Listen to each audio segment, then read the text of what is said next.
আবু সাঈদরা যদি বুক পেতে না দাঁড়াতো, এই জাতির মুক্তির জন্য যদি বুকে গুলি লুফে না নিত, হয়তো আজকের এই বাংলাদেশটা আমরা দেখতাম।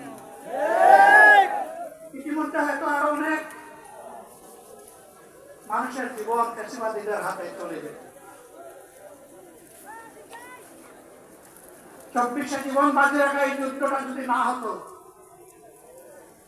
তাহলে আজকে যারা বিভিন্ন ধরনের কথা এবং দাবি দাওয়া পেশ করছেন,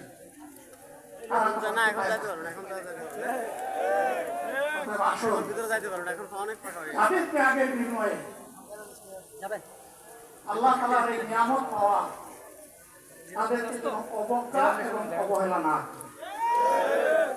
শিশু বলে তাদেরকে যেন তুচ্ছ তাচ্ছিল্য না, অহংকার করে অন্য দলকে যেন তুচ্ছ তাচ্ছিল্য না, অরাজনৈতিক ভাষায় আমরা যেন কথা বলি।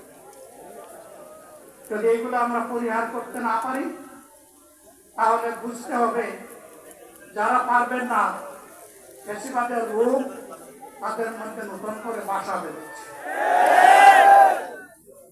আমরা আশা করি আমরা এগুলা করব না, কেউ এগুলা করবে না, বরঞ্চ রাজনৈতিক শিষ্টাচার রক্ষা করে জাতীয় ঐক্যে বীজতলাটা আমরা সবাই মিলে একসাথে তৈরি করবো ইনশাআল্লাহ।